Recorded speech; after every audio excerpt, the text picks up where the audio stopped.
ആസനം മരിയൻ ഉടമ്പടി ധ്യാനത്തിലേക്ക് നമ്മൾ ഭക്തിപൂർവ്വം പ്രവേശിക്കുകയാണ്. ഈശോയോട് നമുക്ക് ഹൃദയത്തിൽ നന്ദി പറയാം. ദൈവപിതാവിനാൽ ആകർഷിക്കപ്പെട്ടിട്ട് പരിശുദ്ധ ദൈവമാതാവ് ജീവനോടെ പ്രത്യക്ഷയായ ഈ അൾത്താരയിൽ ഈ സമയം നമ്മളെ ഒരുമിച്ച് കൂട്ടിയ ദൈവപിതാവിൻ്റെ സ്നേഹത്തിന് നമുക്ക് ഹൃദയത്തിൽ നന്ദി പറയാം. 2004 ഡിസംബർ 7 ഉച്ചകഴിഞ്ഞ് 2:30 ഇതുപോലൊരു ആരാധന മധ്യയാണ് ദൈവമാതാവ് സമയഘടികാരം നെഞ്ചിൽ ചാർത്തി ഈ അൾത്താരയിൽ പ്രത്യക്ഷയായിക്കൊണ്ട് ദുരന്തം ഉണ്ടാകുവാൻ പോകുന്നു, പ്രാർത്ഥിക്കണമെന്ന വലിയ ദൈവിക സന്ദേശം കൈമാറിയത്.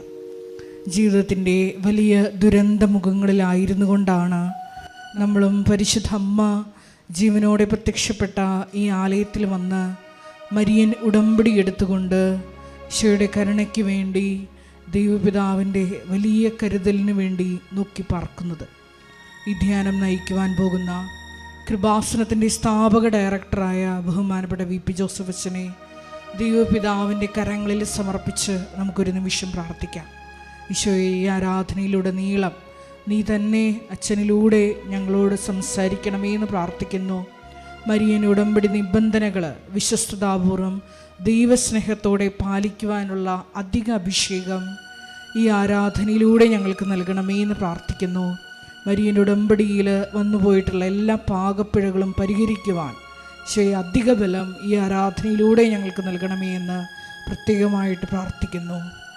2015 മുതൽ കൃപാസനത്തിൽ വന്ന് മരിയൻ ഉടമ്പടി എടുത്തു പോയിട്ടുള്ള മുഴുവൻ മക്കളെയും അൾത്താരയിൽ സമർപ്പിച്ചുകൊണ്ട് ദിവ്യകാരുണ്യനാഥനെ വരവേറ്റുകൊണ്ട് നമുക്ക് ഇരുകരങ്ങളും ഉയർത്തി ശക്തമായി സ്തുതിക്കാം.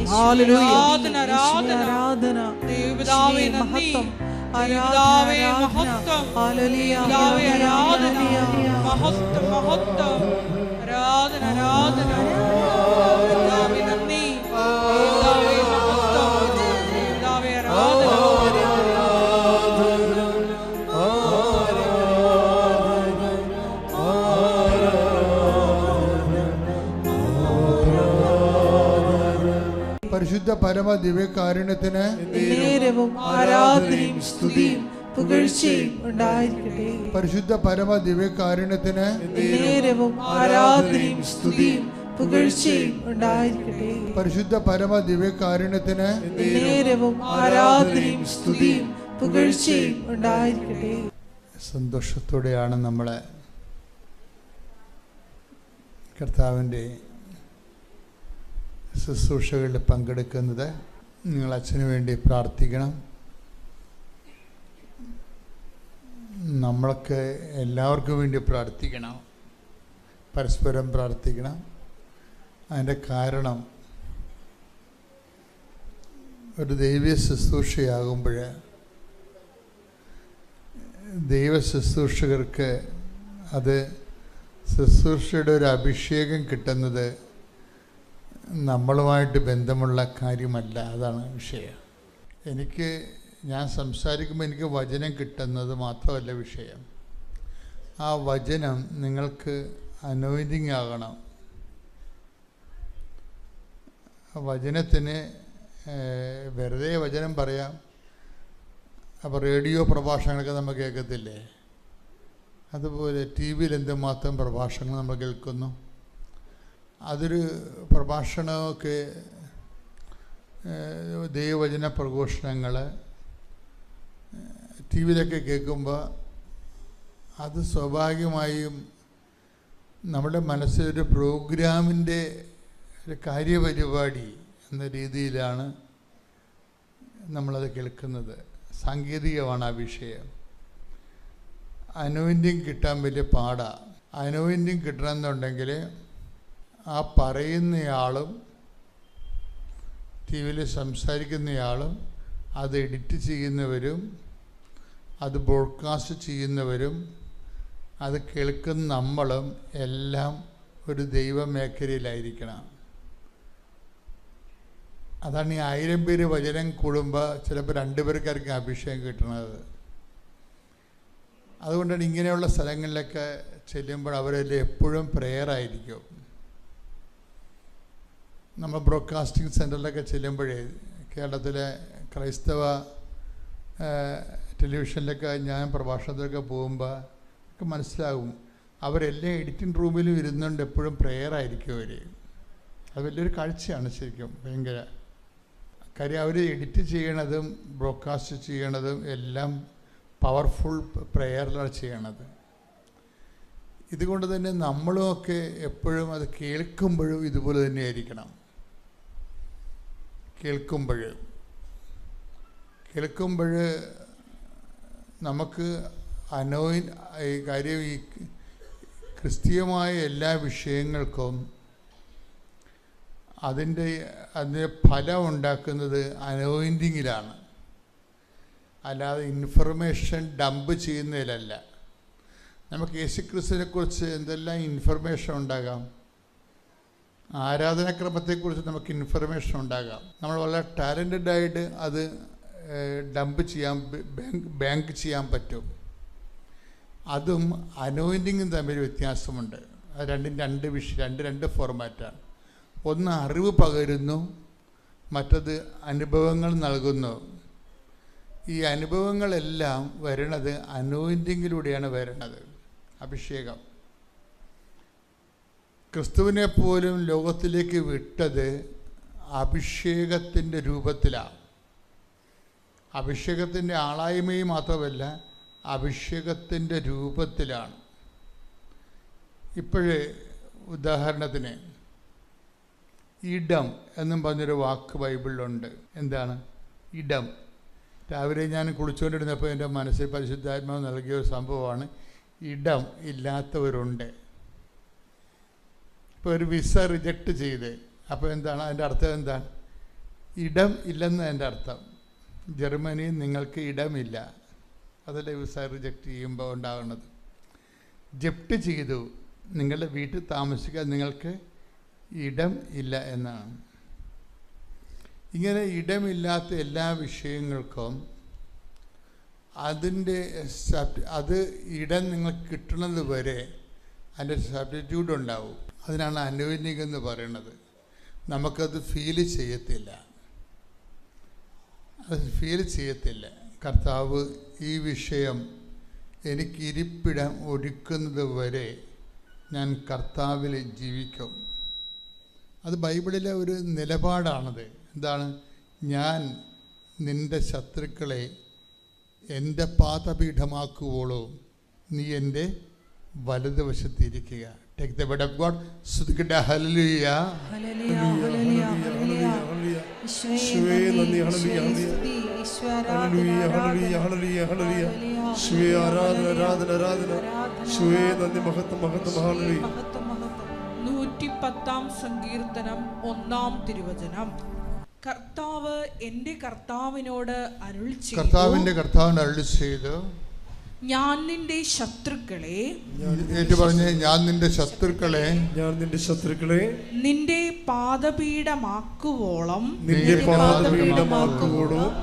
നീ എൻ്റെ വലതുഭാഗത്തിരിക്കുക. ഇപ്പം ജപ്തി നടപടി നമ്മുടെ മുമ്പിലുള്ള ഒരു നെഗറ്റീവ് സിറ്റുവേഷനാണ്. ജോലി നടക്കണില്ല, കിട്ടണില്ല, അത് ഒരു നെഗറ്റീവ് സിറ്റുവേഷനാണ്, മോശം ഒരു കാലാവസ്ഥയാണ്. ഇപ്പം രോഗിയാണ് നീ, അത് ഒരു മോശം കാലാവസ്ഥയാണ്. അപ്പോൾ അതിൻ്റെ കർത്താവിൻ്റെ ഈ വിഷയത്തോട്, നെഗറ്റീവ് സിറ്റുവേഷനോട് കർത്താവിൻ്റെ നിലപാട് എന്താണ്? ഇത് നിന്നെ വിഷമിപ്പിക്കുന്ന, ഉത്കണ്ഠപ്പെടുത്തുന്ന, ഭാരപ്പെടുത്തുന്ന എല്ലാം നിൻ്റെ ശത്രുവാണ്. അതെന്ത് ചെയ്യും? അത് നീ കീഴ്പ്പെടുത്തരുത്. എന്താണ്? ഞാൻ നിൻ്റെ ശത്രുവിനെ എന്ന് പറഞ്ഞ്, ഞാൻ നിൻ്റെ ശത്രുവിനെ നിന്റെ പാദപീഠമാക്കുവോളം, നിന്റെ കാഴ്ചവെട്ട് ഞാനത് കൊണ്ടുവരും. ഒരു ടൈമിൽ ഈ അവസ്ഥ നീ അതിജീവിക്കും. അതിനെ കയറി നിൽക്കും നീ. അതാണ് നിന്റെ പാദപീഠമാക്കുമെന്ന്. നീ അതിനെ കീഴ്പ്പെടുത്തും. നീ അതിനെ കീഴ്പ്പെടുത്തുന്ന വരെ നീ എന്ത് ചെയ്യണം? നീ എൻ്റെ വലതു ഭാഗത്തിരിക്കണമെന്ന്. കൈയടിച്ച് ശ്രദ്ധിക്കട്ടെ. ഹല്ലേലൂയ. ഹല്ലേലൂയ ഹല്ലേലൂയ ഹല്ലേലൂയ ഹല്ലേലൂയ. യേശുവേ ആരാധന ആരാധന മഹത്വം. ആദ്യമേ തന്നെ ഈ അൾത്താരയുടെ മുൻപിൽ പരിശുദ്ധ അമ്മയുടെയും ഈശോയുടെയും മുൻപിൽ നിന്ന് സാക്ഷ്യം പറയാൻ എനിക്ക് അവസരം ലഭിച്ചതിന് ഞാൻ ഏറ്റവും സ്നേഹത്തോടെ ഏറ്റവും വലിയ നന്ദി പറയുകയാണ്. എൻ്റെ പേര് അനില മരിയ. ഞാൻ തൃശ്ശൂർ ജില്ലയിൽ മാളയ്ക്കടുത്ത് തെക്കൻ താണിശ്ശേരി ഇടവകയിൽ നിന്നാണ് വരുന്നത്. ഞാൻ ഇവിടേക്ക് വരാനുണ്ടായ കാരണം എന്ന് പറഞ്ഞാൽ എൻ്റെ അമ്മയാണ് ഉടമ്പടിയെ പറ്റി എന്നോട് പറഞ്ഞത്. ഞാൻ 2021-23 അധ്യയന വർഷത്തിൽ TTC DLED കോഴ്സ് ചെയ്തിരുന്നു. സെക്കൻഡ് സെമ്മ് കഴിഞ്ഞപ്പോൾ തുടങ്ങി ഞാൻ കേട്ടറ്റ് എക്സാമിന് വേണ്ടിയിട്ട് ട്രൈ ചെയ്തുകൊണ്ടിരിക്കുന്നുണ്ടായിരുന്നു. ഞാനങ്ങനെ 4 വട്ടം എക്സാം എഴുതി. 4ാം വട്ടം എക്സാം എഴുതിയപ്പോൾ അമ്മയുടെ ഉടമ്പടിയിൽ എൻ്റെ കാര്യം അമ്മ നിയോഗം വെച്ചിട്ടുണ്ടായിരുന്നു. അപ്പം അങ്ങനെ അമ്മയുടെ കാശ് രൂപ എനിക്ക് തന്ന് അങ്ങനെ ഞാൻ പോയി എക്സാം എഴുതി. എനിക്ക് 89 മാർക്ക് ഉണ്ടായിരുന്നുള്ളൂ. ജനറൽ കാറ്റഗറിക്ക് 90 മാർക്ക് വേണം കേട്ടിട്ട് പാസ്സാവാനായിട്ട്. അങ്ങനെ ഞാൻ എക്സാം കഴിഞ്ഞ് എല്ലാ പ്രാവശ്യം എക്സാം കഴിഞ്ഞ് വരുമ്പോൾ ഞാൻ അന്ന് തന്നെ യൂട്യൂബിൽ ആൻസർ കീ വരുമോ ആൻസർ കീ നോക്കും. അന്ന് തന്നെ എനിക്ക് എൻ്റെ മാർക്ക് അറിയാൻ പറ്റും ഏകദേശം. അങ്ങനെ ഞാൻ മാർക്ക് നോക്കിയപ്പോൾ 89 മാർക്ക്. അപ്പോൾ അമ്മ എന്നോട് പറഞ്ഞു, 89 മാർക്ക് ഉണ്ടല്ലോ, 1 മാർക്ക് അത് മാതാവ് തരും, പേടിക്കണ്ട അങ്ങനെ പറഞ്ഞു. അങ്ങനെ ആ എക്സാമിൻ്റെ റിസൾട്ട് വന്നപ്പോൾ നോക്കിയപ്പോഴും എനിക്ക് കറക്റ്റ് 89 മാർക്കുള്ളൂ. ഞാൻ കേട്ടിട്ട് പാസ്സായിട്ടില്ല. അത് കഴിഞ്ഞ് അപ്പോൾ 89 മാർക്കുണ്ടല്ലോ, ഒരു പ്രാവശ്യം കൂടി എഴുതി കഴിഞ്ഞാൽ മാതാവ് പാസ്സാക്കി തരും, നീ പഠിച്ചാൽ മതി. അങ്ങനെ ഇത് ഞാൻ വീണ്ടും എക്സാം എഴുതി. അപ്പോഴും ഞാൻ ഉടമ്പടി എടുത്തിട്ടില്ല കേട്ടോ. അങ്ങനെ ഞാൻ 5ാം വട്ടം എഴുതി. 5ാം വട്ടം എഴുതിയപ്പോൾ എനിക്ക് 78 മാർക്കുള്ളൂ. അപ്പം പിന്നെ ഞാൻ ഉറപ്പിച്ചു, എൻ്റെ കഴിവുകൊണ്ട് ഞാൻ എന്തായാലും കേട്ടിട്ട് പാസ്സാവില്ല. അങ്ങനെയാണ് ഞാൻ ഇവിടെ വരണതും ഉടമ്പടി എടുക്കണതും. ഞാൻ 2025 ഏപ്രിൽ 4-ാം തീയതിയാണ് ആദ്യമായിട്ട് കൃപാസനത്തിൽ വന്ന് ഉടമ്പടി എടുക്കുന്നത്. അന്ന് ഞാൻ ഉടമ്പടി എടുത്തപ്പോൾ എൻ്റെ നിയോഗമായിട്ട് വെച്ചായിരുന്നു ഈ കേട്ടറ്റിൻ്റെ കാര്യം. അങ്ങനെ ഉടമ്പടി എടുത്ത് കഴിഞ്ഞിട്ട് പിന്നെ എഴുതാനുണ്ടായിരുന്നത് സെപ്റ്റംബർ മാസത്തിലാണ് ഈ കേട്ടറ്റ് എക്സാം നടന്നത്. ആ എക്സാമിന് പോയപ്പോൾ എക്സാമിൻ്റെ തൊട്ട് മുന്നത്തെ ആഴ്ച ഹോൾ ടിക്കറ്റ് വന്നപ്പോൾ ഞാനിവിടെ അച്ഛൻ്റെ അടുത്ത് വന്ന് ജോസഫ് അച്ഛൻ തലയിൽ കൈവച്ച് പ്രാർത്ഥിച്ച് കാശുരൂപം തന്ന് പ്രാർത്ഥിച്ച് വിട്ടു. അങ്ങനെ ഞാൻ എക്സാമിന് തൈലം വെച്ച് കുരിശ് വരച്ചിട്ടുണ്ടായിരുന്നു നെറ്റിയിൽ, വിശ്വാസ പ്രമാണം ചൊല്ലി. എൻ്റെ പോക്കറ്റിൽ ഞാൻ ഉപ്പ് ഇട്ടിട്ടുണ്ടായിരുന്നു. ആ എക്സാം ഹോളിൽ ഞാൻ ആ ഉപ്പ് എൻ്റെ അടുത്ത് തന്നെ വിതറിയിട്ടുണ്ടായിരുന്നു, വിശ്വാസ പ്രമാണം ചൊല്ലിയിട്ടുണ്ടായിരുന്നു. അതുകൂടാണ്ട് എൻ്റെ അരയിൽ ഈ കൃപാസനത്തിലെ ഉടമ്പടി കാശുരൂപം ഉണ്ടായിരുന്നു. പിന്നെ സാധാരണ ഞാൻ കേട്ടിട്ട് എക്സാം എഴുതാൻ പോകുമ്പോൾ ടീച്ചർമാർ ഭയങ്കര ദേഷ്യക്കാരായിരിക്കും. നമ്മൾ എന്തെങ്കിലും ഡൗട്ട് ചോദിക്കണമെങ്കിൽ തന്നെ നമുക്ക് പേടിയായിരുന്നു. അങ്ങനെ പക്ഷേ ഈ പ്രാവശ്യം ഈ ഉടമ്പടി എടുത്ത് കഴിഞ്ഞിട്ട് ഞാൻ ആദ്യമായിട്ട് എക്സാം എഴുതാൻ പോയ ആ എക്സാം ഹോളിൽ എനിക്ക് പിന്നെ ഞാൻ ഈ ഓരോ സാക്ഷ്യം കേൾക്കുമ്പോഴും കേട്ടിട്ടുണ്ട് ഓരോരുത്തർക്കും അവരുടെ എക്സാം ഹോളിൽ ഇൻവിജിലേറ്ററായിട്ട് മാതാവിൻ്റെ കളർ ഡ്രസ്സ് ഇട്ടിട്ടുള്ള ഇൻവിജിലേറ്റേഴ്സ് വന്നു എന്നും അങ്ങനെയൊക്കെ ഞാൻ കേട്ടിട്ടുണ്ട്. അപ്പോൾ എൻ്റെ എക്സാമിന് പോണതിന് മുന്നും ഞാൻ പ്രാർത്ഥിച്ചായിരുന്നു, മാതാവ് വന്നതായിട്ട് എനിക്ക് എന്തെങ്കിലും ഒന്ന് കാണിച്ചു തരണമെന്ന്.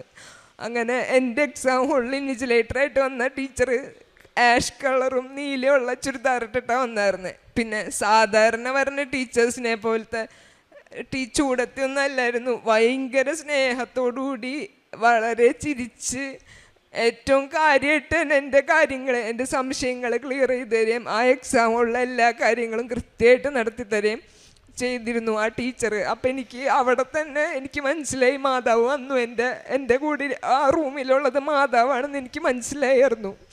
പിന്നെ എക്സാം എഴുതുമ്പോൾ ഓരോന്നും ഇപ്പം ചില ക്വസ്റ്റ്യനൊക്കെ ഏതാ കറുപ്പിക്കേണ്ടതെന്ന് അറിയാണ്ട് സംശയം വരുമ്പോഴും വിശ്വാസ പ്രമാണം ചൊല്ലി അങ്ങനെയാണ് ഞാൻ ആ എക്സാം അറ്റൻഡ് ചെയ്തത്.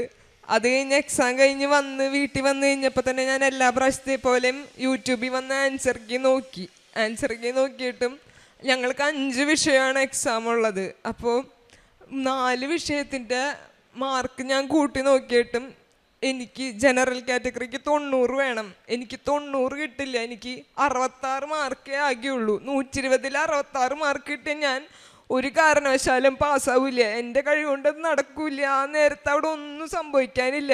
മാതാവ് എന്തെങ്കിലും ചെയ്താൽ മാത്രമേ നടക്കുള്ളൂ. അങ്ങനെ ഒരു സിറ്റുവേഷനിൽ ലാസ്റ്റ് അപ്പം ഞാൻ എന്നിട്ട് അമ്മേനെ വിളിച്ചിട്ട് പറഞ്ഞു, അമ്മ ഞാൻ പൊട്ടും, ഈ പ്രാവശ്യവും പൊട്ടും, എനിക്ക് കിട്ടില്ല അങ്ങനെ പറഞ്ഞ് ഞാൻ വിഷമിച്ചു. അപ്പോഴും ഉടമ്പടി എടുത്തിട്ടുണ്ട്, മാതാവിനോട് പ്രാർത്ഥിച്ചിട്ടുണ്ട്, മാതാവ് എന്തെങ്കിലും ചെയ്യാതിരിക്കില്ല എന്ന് അറിയാം. അങ്ങനെ ലാസ്റ്റത്തെ ഇംഗ്ലീഷിൻ്റെ ആൻസർ കീയും കൂടി ഞാൻ നോക്കി. ആൻസർ കീ നോക്കിയപ്പോൾ കറക്റ്റ് എനിക്ക് 90 മാർക്കായിരുന്നു. എൻ്റെ ആ മൊത്തം 5 വിഷയത്തിൻ്റെയും കൂടി ടോട്ടൽ എനിക്ക് കറക്റ്റ് 90 മാർക്ക് മാതാവ് കാണിച്ചു തന്നു. അപ്പം തന്നെ ഞാൻ എൻ്റെ അമ്മേനെ വിളിച്ചിട്ട് പറഞ്ഞു, ദേ പാസ്സായി, മാതാവ് ദേ കറക്റ്റ് 90 മാർക്ക് എനിക്ക് ഇട്ട് തന്നേക്കണേ എന്ന് പറഞ്ഞു. അങ്ങനെ ആശ്വസിച്ചു. പക്ഷേ യൂട്യൂബിൽ കാണുന്ന ആൻസർ കീ നോക്കിയത് കൊണ്ട് മാത്രം കാര്യമില്ല. ഇതിൻ്റെ ശരിക്കുള്ള ആൻസർ കീ വരുമ്പം ഓരോ തിരുത്തലും വന്നിട്ട് ചിലപ്പോൾ നമ്മുടെ മാർക്ക് കുറഞ്ഞു പോവും, കുറേ അല്ലെങ്കിൽ ഭാഗ്യമുണ്ടെങ്കിൽ കൂടിപ്പോവും, അങ്ങനെയൊക്കെ സംഭവിക്കും. അങ്ങനെ റിസൾട്ട് വന്നപ്പോൾ ഞാൻ റിസൾട്ട് നോക്കിയപ്പോൾ കറക്റ്റ് 90 മാർക്ക് മാതാവ് എനിക്ക് എന്നെ പാസ്സാക്കി തന്നു. എൻ്റെ കഴിവുകൊണ്ടല്ല ഞാൻ ആ എക്സാം പാസ്സായത്. മാതാവ് മാത്രം ഇടപെട്ടുകൊണ്ട്, മാതാവ് ഈശോയും കൂടി ഇടപെട്ടുകൊണ്ട് മാത്രം ഞാൻ ആ എക്സാം പാസ്സായത്. പിന്നെ ഞാൻ ഒക്ടോബർ മാസത്തിൽ നമ്മുടെ ജപമാല റാലിക്ക് പങ്കെടുത്തായിരുന്നു. ആ ജപമാല റാലിക്ക് വരാൻ വേണ്ടിയിട്ട് ഒക്ടോബർ 1-ാം തീയതി തുടങ്ങി 25-ാം തീയതി വരെ ഞാൻ ഇതുവരെ അങ്ങനെ ഇറച്ചി മീനൊന്നും അങ്ങനെ നോമ്പെടുക്കാറോ അങ്ങനെ ഒന്നും ചെയ്യാറില്ല. നോമ്പ് സാധാരണ നമ്മുടെ നോമ്പിന് ഞാൻ ആ നോമ്പെടുക്കും ഇറച്ചിക്ക് മാത്രം, അല്ലാണ്ട് ഞാൻ വേറെ ഒന്നും ഇഷ്ടമുള്ള സാധനങ്ങളൊന്നും ഉപേക്ഷിക്കാറില്ല. ഞാനങ്ങനെ ഇറച്ചിയും മീനും നോമ്പെടുത്ത് പിന്നെ ഞാൻ ആ ജപമാല റാലിക്ക് ഫുള്ള് പങ്കെടുത്ത് കാലൊക്കെ വേനെടുത്തു. അങ്ങനെയൊക്കെ ഉണ്ടായാലും ഫുള്ള് ഇടയ്ക്കിടയ്ക്ക് കരഞ്ഞ് പ്രാർത്ഥിച്ച് അങ്ങനെയൊക്കെ ചെയ്തു. പിന്നെ എൻ്റെ പ്രേക്ഷിത പ്രവർത്തനം എന്ന് പറയുന്നത്, ഞാൻ ഇവിടുന്ന് പത്രം കൊണ്ടുപോയിട്ട് പത്രം എല്ലാവർക്കും കൊടുക്കാറുണ്ട്. പിന്നെ ഞാൻ കാരുണ്യ പ്രവൃത്തിയായിട്ട് ഞങ്ങളുടെ അവിടെ മാളയിൽ കരുണാഭവൻ ഉണ്ട്. അവിടെ എല്ലാ ശനിയാഴ്ചകളിലും പോയി അവിടെ ഇങ്ങനെ പല സ്ഥലത്തുനിന്ന് വരുന്ന വയ്യാത്ത അമ്മച്ചിമാർ താമസിക്കണ സ്ഥലം, അവിടെ അവരുടെ റൂമൊക്കെ അടിച്ചു വാരി തുടച്ചു കൊടുക്കും. പിന്നെ അവരോട് സംസാരിക്കാറുണ്ട്, അവരുടെ വിഷമങ്ങളൊക്കെ പറയാറുണ്ട്. പിന്നെ ഈ പത്രം കൊണ്ടു കൊടുക്കാൻ പോകുമ്പോൾ ഓരോ വീട്ടിലും ചെല്ലുമ്പോൾ അവർക്ക് വേണ്ടി പ്രാർത്ഥിക്കണമെന്നും അവരുടെ സങ്കടങ്ങളൊക്കെ എന്നോട് പറയാറുണ്ട്. അപ്പം ഞാൻ അവർക്ക് വേണ്ടി പ്രാർത്ഥിക്കാറുണ്ട്, അവരെ ആശ്വസിപ്പിക്കാറുണ്ട്. അങ്ങനെയൊക്കെ ചെയ്യാൻ പറ്റിയിട്ടുണ്ട് അതൊക്കെ. പിന്നെ എനിക്ക് ഏറ്റവും സന്തോഷമുള്ള കാര്യം എന്ന് പറഞ്ഞാൽ, ഞാൻ ആദ്യമായിട്ട് ഉടമ്പടി എടുത്തത് ഏപ്രിൽ 4-ാം തീയതിയാണ്. ആ ഉടമ്പടി എടുത്ത് കഴിഞ്ഞിട്ട് എനിക്കൊരു എക്സാം ഉണ്ടായിരുന്നുള്ളൂ കേട്ടത്തിൻ്റെ. ആ എക്സാമിന് തന്നെ എനിക്ക് പാസ്സാവാൻ മാതാവ് അവസരം തന്നു. അതാണ് എനിക്ക് ഏറ്റവും വലിയൊരു അനുഗ്രഹം മാതാവ് തന്നതിന്. അതിന് ഞാൻ പരിശുദ്ധ കൃപാസന മാതാവിനും ഈശോയ്ക്കും 1000 നന്ദി പറയുന്നു. എനിക്കുണ്ടായ വേറൊരു ഇൻസിഡൻ്റ് എന്ന് വെച്ചാൽ, ഞാൻ RRB NTPCയുടെ എക്സാം എഴുതാൻ വേണ്ടിയിട്ട് പോയായിരുന്നു. അപ്പോൾ ആ എക്സാമിൻ്റെ ടൈം എന്ന് പറഞ്ഞാൽ നമ്മുടെ ഓണം സെലിബ്രേഷനൊക്കെ വരുന്ന സമയം, കോളേജിലെ ഓണം സെലിബ്രേഷനൊക്കെ ആയതുകൊണ്ട് ഞാൻ കയ്യിൽ മൈലാഞ്ചിയൊക്കെ ഇട്ടായിരുന്നു. ആ തലേ ദിവസം അവധി ആയതുകൊണ്ട് ഞാൻ തിങ്കളാഴ്ച കയ്യിൽ മൈലാഞ്ചിയൊക്കെ ഇട്ട് സെറ്റ് ചെയ്ത് വെച്ച് കഴിഞ്ഞ് ചൊവ്വാഴ്ച ബുധനാഴ്ച കണ്ട ഈ RRBയുടെ ഹോൾ ടിക്കറ്റ് വന്നത്. ഹോൾ ടിക്കറ്റ് വന്നപ്പോൾ അതിൽ ഇൻസ്ട്രക്ഷൻസിൽ പറഞ്ഞിട്ടുണ്ട്, മെഹന്തി യൂസ് ചെയ്യണവരെ എക്സാം ഹോളിലേക്ക് കയറ്റില്ല എന്ന്. പിന്നെ ഈ സെൻട്രൽ ഗവൺമെൻറ് എക്സാമിനൊക്കെ എന്ന് പറഞ്ഞാൽ അവർ പറയുന്ന നിയമം കറക്റ്റായിട്ട് പാലിക്കും. അപ്പോൾ എൻ്റെ കൈമ ഈ കൈയുടെ ഉള്ളം കയ്യിൽ ഫുള്ള് മൈലാഞ്ചി ഇങ്ങനെ രസമായിട്ട് കൂട്ടുകാരത്തി ഇട്ട് തന്നേക്കാം. അത് വെച്ചിട്ട് പോയാൽ എനിക്ക് കയറാൻ പറ്റില്ല. പിന്നെ ഞാൻ എക്സാം എഴുതാമെന്ന് വിചാരിച്ചത് കൊണ്ട് എനിക്ക് അതിന് അറ്റൻഡ് ചെയ്യാൻ പറ്റിയില്ലെങ്കിലോ എന്നുള്ള ഭയങ്കര വിഷമം ഉണ്ടായിരുന്നു. അങ്ങനെ പക്ഷേ ഞാൻ പറയട്ടെ, അന്ന് എനിക്കറിയില്ല എന്താ സംഭവിച്ചതെന്ന്. ആ എക്സാം ഹോളിൽ വന്നിരുന്ന ആ ഇൻവിജിലേറ്ററായിട്ട് വന്ന സാറുമാരും അവരാരും, ആ പോലീസുകാർ എന്നെ ചെക്ക് ചെയ്തവരോ ആരും എന്നെ തടഞ്ഞില്ല. എനിക്ക് അതും എന്നെ മാതാവ് അവരുടെ അടുത്തൊന്നും വേറെ തടയലൊന്നും ഇല്ലാണ്ട് വേറെ ബുദ്ധിമുട്ടുകളൊന്നും ഇല്ലാണ്ട് ആ എക്സാം എനിക്ക് അറ്റൻഡ് ചെയ്യാൻ സാധിച്ചു. ഇതുപോലെ വേറെ ചെറിയ ഇൻസിഡൻ്റ് എന്ന് പറഞ്ഞാൽ, ഞാൻ പല പ്രാവശ്യം എൻ്റെ തെറ്റുകൊണ്ടും പിന്നെ മറ്റു വണ്ടിക്കാരുടെ തെറ്റുകൾ കൊണ്ടും പല പ്രാവശ്യം വണ്ടി ഇടിക്കാനൊക്കെ പോയിട്ടുണ്ട്. പക്ഷേ ഒരു പോറൽ പോലും ഇല്ലാണ്ട് മാതാവ് എന്നെ പൊന്നുപോലെ കാത്തിട്ടുണ്ട്. ഇങ്ങനെയൊക്കെയാണ് എനിക്ക് മാതാവിൽ നിന്ന് ലഭിച്ച അനുഗ്രഹങ്ങൾ. ഇനി തുടർന്നും എൻ്റെ ജീവിതത്തിൽ ഇപ്പോൾ എനിക്ക് ജോലി കിട്ടിയാലും എന്തായാലും ഞാൻ ഈ മാതാവിനോടുള്ള ആ ഒരു കണക്ഷൻ ഞാൻ വിടില്ല, അത് ഉറപ്പാണ്. പരിശുദ്ധ അമ്മ ജീവനോട് പ്രത്യക്ഷപ്പെട്ട ഈ ആൾത്താരയിൽ വന്ന് സാക്ഷ്യം പറയാൻ അനുഗ്രഹിച്ച ഈശോയ്ക്കും പരിശുദ്ധ അമ്മയ്ക്കും കോടാനുകൂടി നന്ദി പറയുന്നു. എൻ്റെ പേര് സജിനി മോൾ. ഞാൻ ചേർത്തലയിൽ നിന്ന് വരുന്നു. ആദ്യമായി ഞാൻ ഗൃഹാസനത്തിൽ വരുന്നത് എനിക്ക് യൂട്രസിലൊരു മുഴയുണ്ടായിരുന്നു. ആ സമയത്ത് ഞാൻ ഉടമ്പടി എടുത്തിട്ടില്ല. ഞാൻ ഈ വാതിക്കെ കൂടി പാസ് ചെയ്യുമായിരുന്നു ആലപ്പുഴ ഹോസ്പിറ്റലിലേക്ക്. അങ്ങനെ ഞാൻ വാതിക്കൽ വന്നിട്ട് മാതാവിനടിക്കെ പ്രാർത്ഥിച്ചു. മാതാവേ കാരണം എനിക്ക് ഭയങ്കര ബ്ലീഡിങ് ആയിരുന്നു. പിന്നെ ഇങ്ങനെ നിന്ന് സംസാരിക്കാനുള്ള ഇതില്ലായിരുന്നു, കാരണം ഭയങ്കര പെയിനായിരുന്നു. ഞാൻ എവിടെയെങ്കിലും ഒന്ന് നിൽക്കുവാണെങ്കിൽ തന്നെ കാല് ഇങ്ങനെ പിണച്ച് നിൽക്കാൻ പറ്റത്തുള്ളൂ, കാരണം അത്രയ്ക്ക് സഹിക്കാൻ വയ്യാത്ത വേദനയായിരുന്നു. അപ്പോൾ ഞാൻ ഉടമ്പടി എടുത്തിട്ടില്ല. വന്നിട്ട് മാതാവിനോട് പറഞ്ഞു, മാതാവേ എനിക്ക് ഇങ്ങനെ എല്ലാവരും പറയുന്നുണ്ട് ഇവിടെ വന്ന് പ്രാർത്ഥിച്ചാൽ അസുഖങ്ങളൊക്കെ മാറുമെന്ന്. അത് തന്നെയല്ല, ഞാനൊരു ഹിന്ദു കുടുംബത്തിൽ ജനിച്ച ആളാണ്. അപ്പോൾ എനിക്ക് നമ്മളുടെ ക്രിസ്ത്യൻ നിയമം കാര്യങ്ങളൊന്നും എനിക്കറിയില്ല. അപ്പം ഞാനിവിടെ നിന്നിട്ട് ഓരോരുത്തർ പറയുന്നത് കൊണ്ട് ഞാനിവിടെ ഒന്ന് പ്രാർത്ഥിച്ചിട്ട് പോയി. മാതാവേ എനിക്ക് ഈ വയ്യാഴിക ഒന്ന് മാറ്റി തന്നേക്കണേ എന്ന് പ്രാർത്ഥിച്ചിട്ട് പോയി. അത് 1-2 ദിവസം കഴിഞ്ഞപ്പോൾ തന്നെ എനിക്ക് പതിയെ ബ്ലീഡിങ് നിന്നു, പെയിനും കുറവായി. അപ്പോൾ എനിക്ക് നല്ലൊരു വിശ്വാസം. പിന്നെ ഈ വഴി പോകുമ്പോഴൊക്കെ എന്നാലും ഞാൻ അകത്ത് കയറിയിട്ടില്ല. ഈ വഴിയിൽ ഹോസ്പിറ്റലിൽ പോകുമ്പോൾ ഞാൻ വന്നിട്ട് മാതാവിനെ തൊഴുത് നേർച്ചയിട്ട് പോകുമായിരുന്നു. അങ്ങനെ എൻ്റെ ബ്ലീഡിങ്, എൻ്റെ ഹസ്ബൻഡിന് ഇപ്പോൾ ഞാൻ ഹിന്ദു ആണെങ്കിലും അദ്ദേഹം അമ്പലത്തിൽ പോവുകയോ പ്രാർത്ഥിക്കുകയോ ഒന്നും ചെയ്യുന്ന ഒരാളല്ല. അപ്പോൾ എനിക്കിങ്ങനെ പെയിനും മാറി ബ്ലീഡിങ്ങും മാറിയത് കൊണ്ട് അദ്ദേഹത്തിനൊരു വിശ്വാസം. അപ്പോൾ പോണ വഴിക്ക് പുള്ളി പറയും കയറിയിട്ട് നമുക്ക് ഹോസ്പിറ്റലിലേക്ക് പോകാമെന്ന് പറഞ്ഞു. അങ്ങനെ ഞാൻ ഹോസ്പിറ്റലിൽ നേർച്ചയിട്ടിട്ടാണ് പോകുന്നത്. തിരിച്ച് വരുമ്പോൾ കയറാൻ പറ്റുവാണെങ്കിൽ കയറി തൊഴുതിട്ട് താൻ പോകുക. അങ്ങനെ ഇരിക്കെ ഞാനൊരു ഗവൺമെൻറ് സ്ഥാപനത്തിൽ ജോലി ചെയ്യുന്ന ഒരാളാണ്. അപ്പോൾ എനിക്ക് ജോലി കിട്ടിയിട്ട് ഒരു 6 മാസം ആയില്ല. അപ്പോൾ അതിനു മുമ്പ് അവിടെ താൽക്കാലികമായിട്ട് ജോലി ചെയ്തുകൊണ്ടിരുന്ന ആളും സ്ഥിര ജോലിയുള്ള ആളും ഞാൻ ചെന്നത് ഇഷ്ടമായില്ല. കാരണം ഞാനൊരു ഫുഡിൻ്റെ ഒരു മേഖലയിലാണ് ജോലി ചെയ്തത്, അത് ഗവൺമെൻറ്റിൽ. അപ്പോൾ അവർക്കതൊരു വല്ലാത്തൊരിത്, കാരണം അവർ പല കള്ളത്തരങ്ങളും അതങ്ങനെ പ്രശ്നമായി കഴിഞ്ഞിട്ട് നമ്മുടെ പ്രശ്നമായത് കഴിഞ്ഞ് അവിടെ സ്ഥിര ജോലിക്കാരിയും ഞാനും 6 മാസമായിട്ടില്ല, എനിക്ക് സ്ഥിര ജോലിയാണ് എങ്കിലും പ്രശ്നമായി. എനിക്ക് 3 മാസത്തേക്ക് സസ്പെൻഷനായി കഴിഞ്ഞപ്പോൾ അതിനു മുമ്പായിട്ട് എൻ്റെ ജോലി പോകുന്നുള്ളൊരു ഉറപ്പായപ്പോൾ എൻ്റെ ഒരു കൂട്ടുകാരിയാണ് എന്നെ കൃപാസനത്തിൽ അകത്ത് കൊണ്ടുവന്നത്. അത് ഞാൻ ആദ്യമായിട്ട് ഉടമ്പടി എടുക്കുന്നത് 22/1/2025 ഞാൻ ആദ്യമായിട്ട് കൃപാസനത്തിൻ്റെ അകത്ത് വരുന്നതും ഉടമ്പടി എടുക്കുന്നതും. അങ്ങനെ ഇരിക്കുമ്പോഴാണ് കറക്റ്റ് ഒരു മാസം, അതായത് 22/2/2025 എനിക്ക് സസ്പെൻഷനാകുകയാണ് ചെയ്തത് 3 മാസത്തേക്ക് രണ്ടാൾക്കും.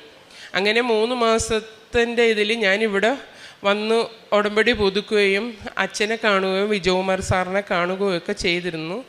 അപ്പോൾ അച്ഛൻ എന്നെ തലയിൽ തൊട്ട് അനുഗ്രഹിച്ചിട്ട് പറഞ്ഞു സാക്ഷ്യം പറയണം എന്നും മാത്രമേ പറഞ്ഞുള്ളൂ. അങ്ങനെ ഇരുന്ന് ഞാൻ 5/6/2025 ഞാൻ ഇവിടെ വരികയും മാതാവിനോട് കരഞ്ഞ് പ്രാർത്ഥിക്കുകയും ചെയ്തു. കാരണം 3 മാസമായിട്ടും നമുക്ക് കയറാനുള്ള ഇതില്ല. അപ്പോൾ എല്ലാവരും പറഞ്ഞു 6 മാസം ജോലിക്ക് കറക്റ്റായിട്ട് ഇല്ലാത്തത് കൊണ്ട് മിക്കവാറും ജോലി പോകാൻ സാധ്യതയുണ്ട് എന്നുള്ളൊരിത്. കാരണം മാതാവ് അനുഗ്രഹിച്ച് തന്ന ജോലിയാണ്. നമ്മളുടെ വീടിൻ്റെ അടുത്തുള്ള സെൻറ്ററിലാണ് നമുക്ക് ജോലി കിട്ടിയത്. അപ്പോൾ നമുക്ക് വളരെ സങ്കടമായി. ദൈവമേ, മാതാവേ, നീ തന്ന ജോലിയാണ്, അത് കളയാണ്. അഥവാ പിന്നെ പറഞ്ഞിരുന്നു, അഥവാ ജോലി കിട്ടിയാലും ആ സെൻറ്ററിലില്ല എന്ന്. നിങ്ങളിൽ പലവർക്കും അറിയാമായിരിക്കും, ഗവൺമെൻറ് ഒരു സ്ഥാപനത്തിൽ ജോലി ചെയ്താൽ സസ്പെൻഷൻ ആയി കഴിഞ്ഞ് കഴിഞ്ഞാൽ പിന്നെ തിരിച്ച് ആ സെൻറ്ററിൽ നമുക്കൊരിക്കലും കിട്ടാറില്ല. അപ്പോൾ എനിക്ക് അതും ഒരു വിഷമമായി. കാരണം എനിക്ക് 12-13 വയസ്സുള്ള കുട്ടിയുണ്ട്, പെൺകുട്ടിയാണ്. അപ്പോൾ അതിനെയും നോക്കാൻ പറ്റില്ലല്ലോ എന്നുള്ള ഒരു സങ്കടവും എനിക്കുണ്ടായിരുന്നു. മാതാവിനോട് ഞാൻ ഒരുപാട് കരഞ്ഞ് പ്രാർത്ഥിക്കുകയും ഒക്കെ ചെയ്തു. 6/6 ഞാൻ ഇവിടെ വരികയും ഇവിടെ ഇരുന്ന് പ്രാർത്ഥിക്കുകയും കരയുകയും ഒക്കെ ചെയ്തിട്ട് ഞാൻ എൻ്റെ വീട്ടിൽ പോയി ഒരു 2:30 ഞാൻ മാറി അങ്ങ് കിടന്നു. ആ സമയത്ത് എൻ്റെ സൂപ്പർവൈസർ എന്നെ വിളിച്ചിട്ട് പറഞ്ഞു, സജിനി പിന്നെ വന്ന് അപ്പോയിൻമെൻ്റ് ഓർഡർ വാങ്ങിക്കോ എന്ന് പറഞ്ഞു. അങ്ങനെ ഞാൻ വളരെ സന്തോഷം. കാരണം ഞാൻ മാതാവിനോട് പറഞ്ഞിരുന്നു, മാതാവേ, നീ എന്നെ കൈവെടിയല്ലേ, എനിക്ക് ആ ജോലി തന്നെ അതേ സെൻറ്ററിൽ തന്നെ കാരണം എൻ്റെ നിരപരാധിത്വം തെളിയിക്കാൻ അതേ ഒരു വഴിയുള്ളൂ എന്ന് പറഞ്ഞ് കരയുകയൊക്കെ ചെയ്തിരുന്നു. അങ്ങനെ മാതാവ് എനിക്ക് അപ്പം ഞാൻ അപ്പോയിൻമെൻ്റ് ഓർഡർ വാങ്ങിക്കൊണ്ട് എൻ്റെ വീട്ടിൽ കൊണ്ട് വെച്ചിട്ട് ഞാൻ അപ്പോഴും എനിക്ക് ഭയങ്കര പേടി, ആ സെൻറ്ററിലാണോ അതോ എന്നെ ദൂരത്തേക്കാണോ എന്നുള്ളൊരു പേടി എനിക്ക് ഭയങ്കരമായിട്ടുണ്ടായിരുന്നു. അതുകൊണ്ട് വൈകുന്നേരം 7 മണി വരെ ഞാൻ നോക്കി നിന്നു. അത് പിന്നെ അപ്പോയിൻമെൻ്റ് ഓർഡർ ഒന്നും ഇതാക്കാൻ വേണ്ടിയിട്ട്. അങ്ങനെ 7 മണിയായപ്പോൾ ഞാൻ പ്രാർത്ഥിച്ചതിന് ശേഷം ഞാനത് പൊടിച്ച് വായിച്ചപ്പോൾ എനിക്ക് പറഞ്ഞറിയിക്കാൻ പറ്റില്ല, അതേപോലത്തെ ഒരു സന്തോഷമാണ്. അതേ സെൻറ്ററിൽ എന്നെ മാതാവ് ജോലി തന്ന് ഇതാക്കുകയും എൻ്റെ കൂട്ടത്തിൽ ജോലി ചെയ്ത അവരെ വേറെ എവിടെയാണെന്ന് കൂടി എനിക്കറിയില്ല, വേറെ മാറ്റിക്കുകയും ചെയ്തു. അങ്ങനെ എനിക്ക് മാതാവ് എൻ്റെ ജോലി തന്നു. പിന്നെ എൻ്റെ ബ്ലീഡിങ്ങിൻ്റെ കാര്യമാണെങ്കിലും എനിക്ക് ഇപ്പോൾ 1 വർഷത്തിന് മേലെയായി. ഈ നിമിഷം വരെ ഞാൻ ഉടമ്പടി എടുക്കുന്നതിന് മുമ്പ് പ്രാർത്ഥിച്ചിട്ടാണ് എനിക്ക് അങ്ങനെ ഒരു അനുഭവം ഉണ്ടായത്. ഇതുവരെ എനിക്ക് ബ്ലീഡിങ്ങോ പെയിനോ ഈ നിമിഷം വരെ ഉണ്ടായില്ല. അതേമാതിരി എനിക്ക് 2 പ്രാവശ്യം അമൃത ഹോസ്പിറ്റലിൽ ഓപ്പറേഷൻ ചെയ്യാൻ വേണ്ടി കയറ്റിയിരുന്നു. എത്രയും പെട്ടെന്ന് സർജറി ചെയ്യണമെന്നാണ് പറഞ്ഞത്. അങ്ങനെ 2 പ്രാവശ്യം ഞാൻ കയറിയെങ്കിലും എനിക്ക് ഓപ്പറേഷൻ ചെയ്യാൻ പറ്റില്ല. കാരണം അവിടെ അകത്തോട്ട് കയറ്റി കഴിഞ്ഞാൽ എനിക്ക് വേഗം ഹാർട്ട് ബീറ്റും കൂടുകയും BP കൂടുകയും ചെയ്യുന്നത് കൊണ്ട് എന്നെ വെളിയിലിറക്കും. അങ്ങനെ ഇതായിട്ടിരുന്നു. പക്ഷേ ഇപ്പോൾ എൻ്റെ യൂട്രസിൽ മുഴ നന്നായിട്ട് ചുരുങ്ങി. അതുകൊണ്ട് എനിക്ക് വലിയ പ്രശ്നങ്ങളില്ല, ഓപ്പറേഷൻ ചെയ്തിട്ടില്ല. അപ്പോൾ മാതാവ് അത് പൂർണ്ണമായിട്ടും എനിക്ക് മാറ്റിത്തരുമെന്നുള്ള വിശ്വാസത്തിൽ ഞാനിത് പോകുന്നു. ഞാൻ പത്രം ഇവിടുന്ന് കൊണ്ടുപോവുകയും ഹോസ്പിറ്റലിലും ബസ് സ്റ്റാൻഡിലും ഓട്ടോ സ്റ്റാൻഡിലും ഒക്കെ കൊടുക്കുകയും നമ്മുടെ വീടിൻ്റെ അടുത്തുള്ള 1-2 പേർക്കൊക്കെ കൊടുക്കുകയും ചെയ്യും. പിന്നെ ഞാൻ പൊതിച്ചോറുണ്ടാക്കുകയും നമ്മളുടെ ആലപ്പുഴ മെഡിക്കൽ കോളേജിലേക്ക് കുറച്ച് പേര് നമ്മുടെ അവിടെ നിന്ന് കൊണ്ടുപോകുന്നുണ്ട്. അവർക്ക് കൊണ്ടുപോയി കൊടുക്കും. നമ്മുടെ അടുത്തുള്ള ഗവൺമെൻറ് ഹോസ്പിറ്റലായ ചേർത്തലയിൽ കൊണ്ടുവന്ന് കൊടുക്കും. അതേപോലെ എൻ്റെ മോള് ചേർത്തല ഗേൾസ് ഹൈസ്കൂളിലാണ് പഠിക്കുന്നത്. അപ്പോൾ അതിൻ്റെ വാതിക്കയിലും ഇങ്ങനെ പാവങ്ങൾക്ക് ചോറ് കൊടുക്കണ ഒരു ഇതുണ്ട്. അപ്പോൾ ഞാൻ എന്നെക്കൊണ്ട് കഴിയാവുന്ന രീതിയിലൊക്കെ കഴിയുന്ന പ്രാവശ്യങ്ങളൊക്കെ എൻ്റെ കുഞ്ഞിൻ്റെ കയ്യിൽ ചോറ് കൊടുത്ത് വിടാറുണ്ട്. പിന്നെ നമ്മുടെ വീടിൻ്റെ അടുത്തുള്ള ആളുകൾ കുറച്ച് പേരൊക്കെ ക്യാൻസർ പേഷ്യൻ്റായിട്ടുള്ളവരുണ്ട്. അവർക്കൊക്കെ നമ്മൾ പോകുമോ ഇവിടുന്ന് കിട്ടിയിട്ടുള്ള കാശ് രൂപങ്ങളൊക്കെ ഞാൻ കൊടുക്കുമോ, അവരുടെ മനസ്സിന് ധൈര്യം കൊടുക്കുകയൊക്കെ ഞാൻ ചെയ്ത്. ആത്മീയ ജീവിതം എന്ന് പറയുന്നത് ഞാൻ സാക്ഷ്യം കേൾക്കാറുണ്ട്, ബൈബിള് വായിക്കാറുണ്ട്. പിന്നെ അച്ഛൻ്റെ ഡെയിലി ബ്രെഡ് അത് കേൾക്കാറുണ്ട്, ഞാനത് ഷെയർ ചെയ്യാറുണ്ട്. പിന്നെ എനിക്ക് ഏറ്റവും കൂടുതൽ പറയുകയെന്ന് വെച്ച് കഴിഞ്ഞാൽ ജപമാലയാണ്. നമ്മളുടെ അച്ഛൻ ഇടയിൽ ടോക്ക് പറയുമ്പോൾ ഒരു ശൈലമ്മ എന്ന് പറയുന്ന അക്കയെ പറ്റി പറയാറുണ്ട്. ആ അക്കയാണ് എനിക്ക് ജപമാല എന്തുവാണെന്ന് പോലും അറിയില്ലായിരുന്നു. അക്കയാണ് എനിക്ക് ജപമാലയുടെ ബുക്ക് വാങ്ങി തന്നതും ബൈബിള് വാങ്ങി തന്നതും ഒക്കെ. ജപമാല പഠിപ്പിച്ചു തന്നതും ഒക്കെയാണ് എനിക്ക്. 25 വർഷമായിട്ട് എൻ്റെ വീട് പണി തീരാണ്ട് കിടക്കുമായിരുന്നു. ആ വീടിൻ്റെ പണി തീർത്തു. ഞങ്ങൾ ഡിസംബറിൽ വീട് പുണ്യാർച്ചന നടത്തി. അതുമൊക്കെ മാതാവിൻ്റെ അനുഗ്രഹമാണ്. എനിക്ക് എല്ലാ അനുഗ്രഹവും തന്ന എൻ്റെ മാതാവിനും ഈശോപ്പയ്ക്കും ഒരുപാട് നന്ദി പറയുന്നു.